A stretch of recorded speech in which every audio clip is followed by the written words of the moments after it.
What's up, Night Owl? Steely here, back with another video, and today we're going to be having a look at the Order of the Scribes wizard in Tasha's Cauldron of Everything, and all the changes that were made to it from the Unearthed Arcana version.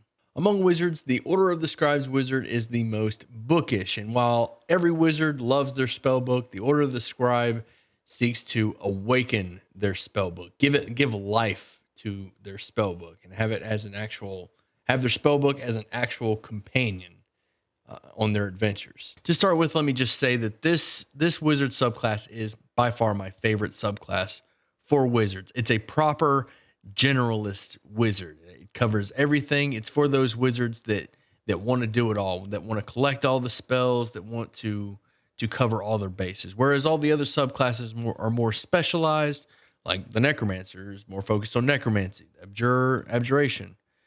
This one is more generalist. It covers everything. So in 3.5, we actually had a generalist wizard, and it's nice to see them kind of move gravitate more towards that. Up to this point, the warcaster was kind of our generalist wizard, but I don't really felt that it fit in there, not quite as well as the new Order of the Scribe wizard does. It just has more of a feeling of a broad wizard, whereas the warcaster was just kind of a frontline caster, more blaster type, more general blaster, I guess would be a good way to describe that, general blaster. Whereas the Order of the Scribes wizard really fits in with that.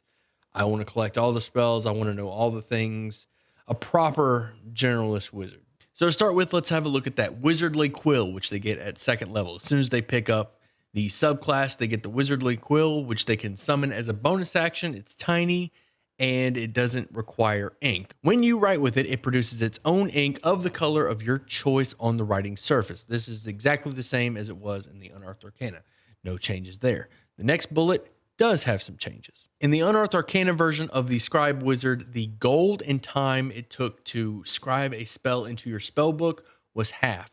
In Tasha's, they reduced the time drastically to 2 minutes per level of the spell, but the gold cost didn't change.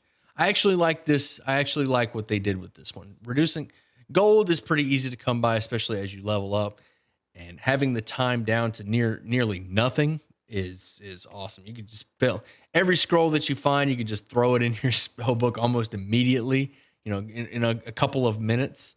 You could almost do it in combat. Maybe not that bad, but yeah. Any wizard spellbook you find, boom, it's in your spellbook. Like that. This subclass actually inspired me to make the components needed to scribe spells over to a spellbook more readily available. Maybe put more traveling merchants in your game rather than just having the party need to go back to town. More traveling merchants, the wizard can pick up supplies from a traveling merchant, or big brain, put the components needed to copy spells over as a loot reward in a dungeon, especially if you've got a scribe wizard. More scrolls, more components. That's a solid loot option, at least in my opinion. The next bullet point is that you can erase anything that you wrote with the quill as long as it's within 5 feet of you as a bonus action. I don't know why they threw the bonus action in there. How often is it going to come up that you erase something in combat? I guess if you're being questioned and like maybe there's evidence on the paper and you're just like, bonus action, get out of here. But that's gotta be a really rare case. The spellbook itself, the awakened spellbook, you still get at second level as soon as you pick up the subclass. And this one has bullet points that you can use.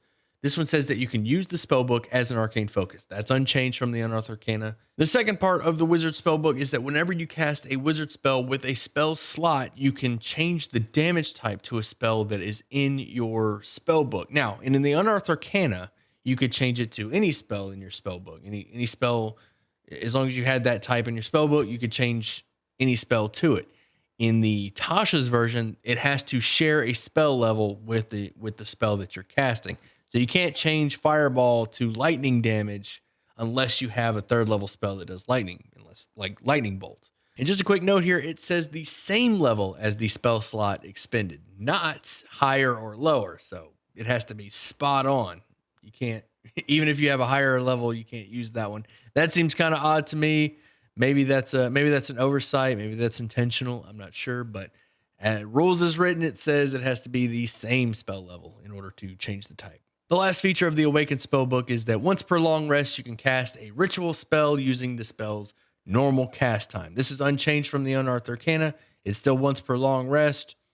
Nothing to note here. The most interesting thing about this Awakened Spellbook and this Wizardly Quill that doesn't really seem to get a lot of attention is the fact that you can just spit out a new spellbook on a short rest with the Wizardly Quill, as long as you have the pages or a magical spellbook.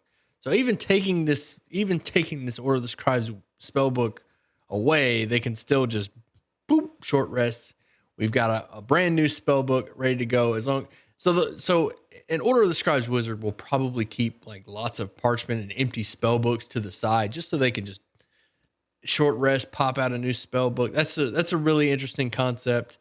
I would feel much, as a DM, I would feel much less guilty about robbing an Order of the Scribes wizard spellbook, knowing that they could just spit out new ones. I probably still would. It still feels weird.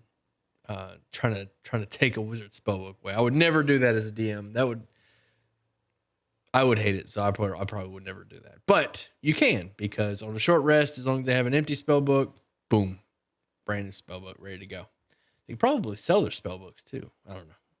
I'm really going off the rails on this one. They really changed things up in this next part. Manifest Mind is now the 6th level subclass feature.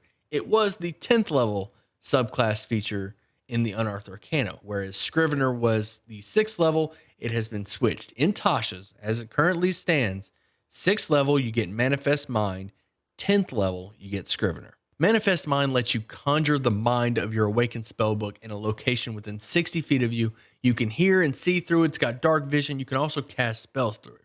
The big difference from the Unearthed Arcana version is that you no longer need to concentrate or expend any action in order to see through it. It's just no action required.